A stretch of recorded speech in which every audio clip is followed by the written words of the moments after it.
it's Heather Moxie and welcome back to my channel. In this week's video, I'm going to be showing you part 2 of my 3-part DIY bedroom series, and instead of showing you how to build something, I'm going to be showing you how to bring a secondhand piece of furniture back to life. The great thing about secondhand furniture is that as long as the structure is still in place, everything else becomes cosmetic fixes, and they're usually really easy to do. This dresser has definitely seen better days, and there's tons of scratches and nicks. So I'm going to be showing you how to take a piece of furniture from drab and dated to fresh and new with simply a few updated knobs, new stain, and new finish. You can do this with any type of furniture. I actually did this with bar stools a while back as well. The best part is they tend to be very inexpensive. So the first thing that you're going to want to do is prep your dresser. For me, that meant taking everything out of my dresser and taking the drawers out of each of their places, and then going through and determining if I needed to take out the contact paper that I had put in a few years back. I decided that I could probably leave it there without damaging it, and that would cut back on some of the prep work that I would need to do, so I went ahead to just removing my hardware. If you refresh a piece of furniture like this yourself, you'll have to decide if you want to keep the hardware or install new hardware. At first, I wanted new drawer pulls. However, it is very hard to find drawer pulls that are the same distance as the ones I currently have, and in the end, it would just be easier and cheaper to keep them.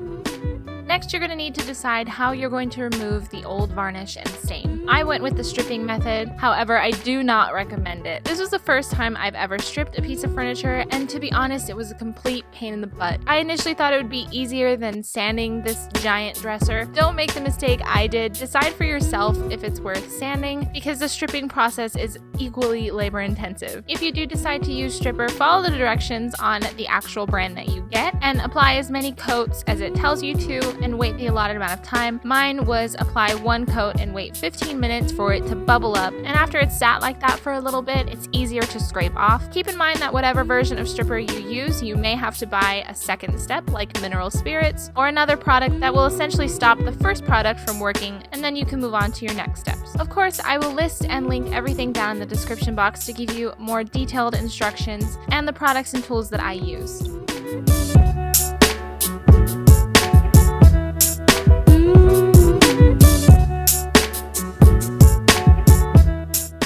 Next step, depending on the item that you're refinishing, is patching and fixing all of those scratches. My piece was very aged, so I went through and patched this really deep scratch on the top.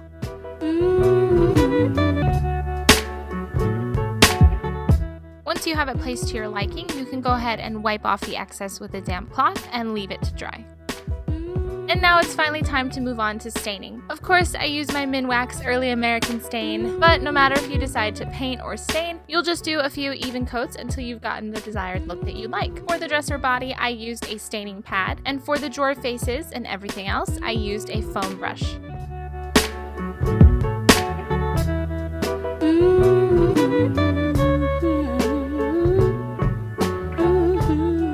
If you're painting, you'll need to stand in between coats of paint, and if you're staining, after you've let your stain sit on there for the allotted amount of time, you'll need to remove any excess stain and decide if you like the color that you're left with. If not, you can continue to stain until you get to the color that you want.